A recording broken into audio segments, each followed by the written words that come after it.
Hello, I'm Paul Beckwith. Most of you are aware now of the huge acceleration in global warming, especially in the atmosphere.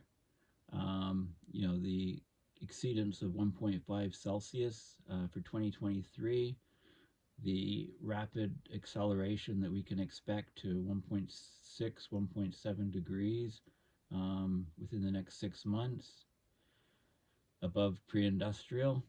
Um, The oceans have also been at record warmth, and we're missing a vast amount of the Antarctic sea ice.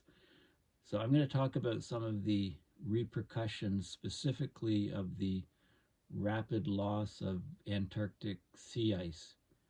So what's happened is that we're seeing, because of the lack of sea ice, we're seeing strong wave action on parts of the coastline of the Antarctica Peninsula, especially in the Larsen B region. Because of the lack of the ice, the waves are penetrating much further inland to the ice shelves and breaking apart ice shelves and causing rapid, unprecedented retreat in the southern hemisphere. So, this is an article. 3 Antarctic glaciers show rapidly accelerated ice loss from ocean warming. Powerful ocean waves partially triggered this rapid retreat. So basically, the Hectoria Glacier is the worst affected. It's quadrupled its sliding speed. It lost 25 kilometers of ice off its ice front in just 16 months.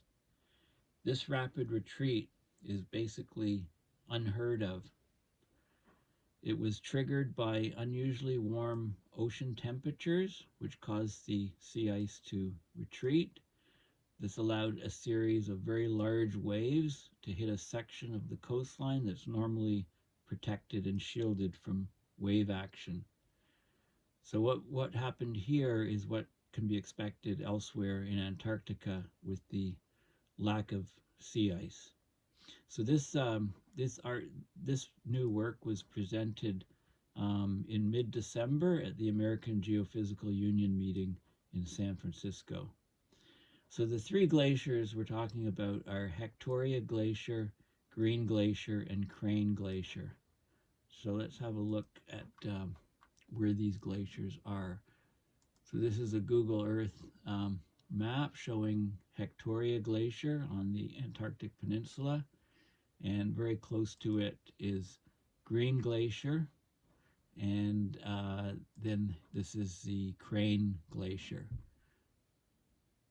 So basically, there's a crescent moon-shaped bay called the Larsen B embayment, which where the ice was pretty stable. So these three glaciers oozed off the coastline. The ice merged into a floating ice slab, basically 200 meters thick. So this was part of the Larsen B ice shelf, which filled the entire bay. It existed for over 10,000 years. The ice shelf was buttressed and stabilized the glaciers that flew into it off the land. But during a warm summer in 2002, basically Larsen B collapsed into thousands of small icebergs. So the glaciers, the Hectoria, the Green, and the Crane, were no longer contained by the Larsen B ice shelf, so they began to flow into the ocean much faster than they had before, shedding billions of tons of ice. But then in 2011, the hemorrhaging slowed down. Okay, so fast ice, which is connected to the land, or land fast ice, it attached firmly to the coastline. It grew 5 to 10 meters thick, and it stabilized the 3 glaciers. But in early 2022, things abruptly changed. We had a collapse of Antarctic sea ice. So in a couple days in 2022, the landfast ice just disintegrated into fragments which drifted away. And you can see here This shows the before and after. So these satellite images are 10 days apart. So this is January 16th of 2022, and this is 10 days later, January 26th. So the ice had fractured and drifted away, following a series of powerful waves that struck the bay several days earlier. Okay, so lack of sea ice, no protection from the waves. The waves came 1.5 meter waves with a 5-second period, and it undercut and disintegrated the fast ice. So 1.5 meter waves swept in from the northeast, cracking apart the landfast ice. These waves were highly unusual, if not unprecedented, for this area. Okay, so in 2022, the water temperatures near the surface of the Southern Ocean, they rose several tenths of a degree Celsius, higher than normal. So the pack ice shrank and peeled away from the peninsula. This exposed the area to the 1.5 meter waves, which then broke up the landfast sea ice, the ice connected to the land. So the glacier flow accelerated because their floating tongues were no longer held in place, so they fragmented into icebergs. So Crane Glacier lost 11 kilometers of ice, nearly erasing its floating tongue. Green Glacier lost 18 kilometers of ice, encompassing all of its floating ice. And Hectoria lost 15 kilometers of floating ice. And then, really surprisingly, it lost another 10 kilometers of ice that's normally more stable. It's not hydrostatically in equilibrium, it's sitting on the bedrock. So normally it's much more stable, but it disappeared. So that's faster than any tidewater glacier retreat that we know of. The previous record was Alaska's Columbia Glacier. It lost 20 kilometers of ice in 30 years. Okay, 20 kilometers of ice, but in 30 years. So Hectoria lost 10 kilometers of non-floating ice in just 5 months, including 2.5 kilometers of non-floating ice that crumbled in a 3-day period. So people trying to predict sea level rise, they need to consider the sea ice, and when the sea ice is gone, the ice on the land starts to break up, which is this so, I mean, the Hectoria, just to repeat, it lost 15 kilometers of floating ice. That doesn't cause sea level rise when it goes, but it lost 10 kilometers of ice that's more stable, resting on the seafloor bedrock. When that went, of course, that causes a large rise in sea level. So let's see what happens as the Antarctic summer heats up between December of last year and March of this year. Okay, so it could be huge trouble for the Antarctica glaciers and sea level rise. Now, here's some more information from the American Geophysical Union conference on this ice. So this is very important. So in late March of 2011, the landfast sea ice, called fast ice, formed in the northern Larsen B enbayment and persisted continuously as multi-year fast ice until January 2022. And then basically because of the lack of sea ice, these waves came in and basically broke apart the ice tongues extending out, and it caused a very, very rapid retreat of the glaciers. So the fast ice loss was linked to the strong wave action, greater than 1.5 meters in amplitude waves, with long period swells greater than 5 seconds that reached the enbayment simultaneously with the appearance of rifts in the ice. This coincided with a 12-year low in sea ice concentration in the northwestern Weddell Sea. So basically, remote sensing data in the months following this fast ice breakout revealed an initial ice flow speed increase up to 333%, an elevation loss of 9 to 11 meters, and rapid calving of floating and potentially grounded ice for the three main glaciers, Crane, lost 11 kilometers of its ice front. Hectoria lost 25 kilometers, right? The 15 kilometers of floating ice and 10 kilometers of grounded ice. And Green lost 18 kilometers. So the Hectoria Glacier, it underwent a heretofore unseen tidewater style glacier retreat where at least 10 kilometers of ice lost was grounded, i.e. not in hydrostatic equilibrium. It's resting on bedrock. Okay, so this has not been seen before. Some other effects of the lack of Antarctic sea ice is that we're getting, this paper came out the end of last year, unavoidable future increase in the West Antarctic ice sheet shelf melting over the 21st century. So I'll just talk about the abstract and a few figures. So ocean-driven melting of floating ice shelves in the Amundsen Sea is currently the main process controlling Antarctica's contribution to sea level rise. So they used an ocean model, a regional ocean model, and got all these future projections of ice shelf melting in the Amundsen Sea. Rapid ocean warming at approximately triple the historical rate is likely committed.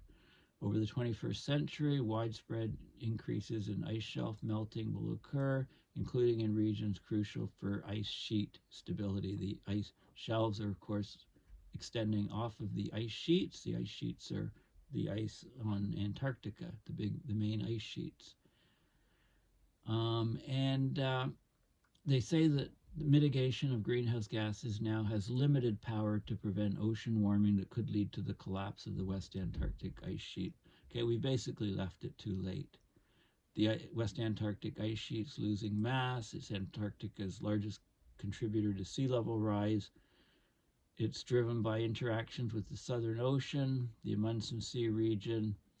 There's enhanced basal melting of the ice shells, ice melting at the bottom from the higher sea level temperatures, the floating extensions of the ice sheet or the ice shelves that reduces the buttressing and causes upstream glaciers to accelerate their flow towards the ocean as the ice shelves decrease and melt out. The total Western Antarctic ice sheet contains enough ice to raise global mean sea level by 5.3 meters.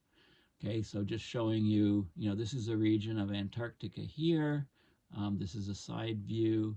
The red is the temperature trends, degrees Celsius per century of the glaciers, the ice sheets, and then we have the basal melting of the ice shelves, and you can see, so it's mapped out over this whole region. There's temperature over here, temperature trends over continental shelves, and what we can expect this is historical, and this is what we can expect with the different temperatures, 1.5 to in the RCP scenarios. And you can also see that there's more and more basal mass loss, more and more ice lost at the bottom of the ice sheets. And you can see the evolution of the ocean temperature going up higher and higher over time, and temperature profiles over the Amundsen Sea continental shelf. So you see temperature profiles with depths and how we can expect, what we can expect in the trends. Very, very rapid warming. This scale goes to minus 1.8. This one here, the zero is here, so it's shifted. So you can see the rapid increase of water temperatures, okay, which will greatly undercut the floating ice shelves, and they'll accelerate in speed, and the buttressing is reduced. Melting trend is a function of buttressing. So the buttressing, the anchoring of the ice is greatly reduced. So it's got huge implications. It's got, it's a sobering outlook for the Amundsen Sea. Substantial ocean warming and ice shelf melting is projected in all future climate scenarios.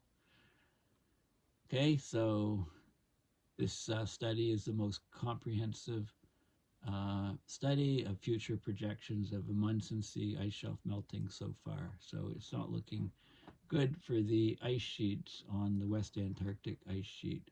And there was another paper here of record low Antarctic sea ice coverage indicates a new sea ice state. These papers are all open source. So, of course, in February 2023, Antarctic sea ice set a record minimum. There have now been 3 record-breaking low sea ice summers in 7 years in Antarctica. Following the summer minimum, circumpolar Antarctic sea ice coverage remained exceptionally low during the autumn and winter advance, leading to the largest negative aerial extent anomalies observed over the satellite era. So here they show the confluence of the Southern Ocean subsurface warming and record minimum of Antarctic sea ice, and suggests that ocean warming has played a role in pushing Antarctic sea ice into a new low extent state. Okay, so let's look at the images.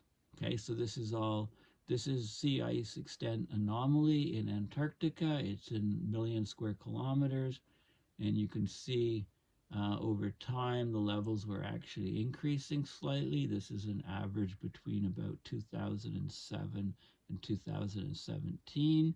And then if you look at what's happened, the average from 2017 to present, much lower, and you can see the dips down here.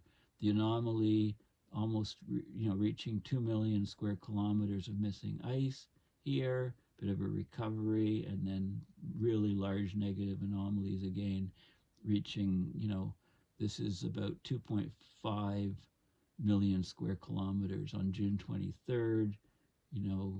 So massive amounts of Antarctic sea ice extent loss. This is the anomaly in percent, and we're dropping. This is about a 40% drop relative to normal, reaching about almost a 40% drop. This is a 40% line, not quite there, right? So huge anomalies of sea ice loss. And this is the temperature anomaly in degrees Celsius. And you can see this is it with depth, so very large temperature anomalies up to about 0.3 degrees Celsius with all that loss of sea ice. And this is the Antarctic 5-day sea extent anomaly, January through this is 2023. Okay, so the first half it was very low. Doesn't have the data for the last half, but we know that it stayed very low. Okay, so basically we're in a new state for sea ice loss. This is the sea ice extent anomaly at different longitudes. Okay, and you can see, lots more. The green is less and less extent, very large anomalies. Okay, in the green areas, the red is more is a positive anomaly. This is the ocean temperature from 0 to 100 meters for the Southern Ocean, areas that are half a degree warmer than normal. And this is 100 to 200 meter depth, also very warm areas. So the water's warming not just at the surface, but down below too. There's sea ice extent summer minimums and summer, there's some more data, maximum sea ice area leading minimum sea ice area, and minimum sea ice area leading maximum. It's basically, these papers are all open source, so have a look at them. It talks about the analysis and what they're finding, but basically we're missing a heck of a lot of sea ice in Antarctica. Like, it's just, there's been a phase change or a transition change or an abrupt change. Clearly, the tipping point was about 2017 for Antarctic sea ice, and it's been dropping off a cliff in terms of aerial extent, millions of square kilometers missing, up to, that's about, the anomalies up to about, close to about 40% less ice on the ocean surface. So of course the ocean is warming with through depth. And as a result, we're getting that warm water is getting to the continent of Antarctica and taking out glaciers on the land at much higher rates, because with no sea ice you can get powerful waves hitting the coast, breaking up ice shelves. Okay, so this is very significant work. All of these papers that I've shown you are open source, so please have a look at them yourself. Thanks for listening. Please make sure you go to my website, paulbeckwith.net, and donate on PayPal to support my research and these videos that I'm producing. Thanks again. Bye for now.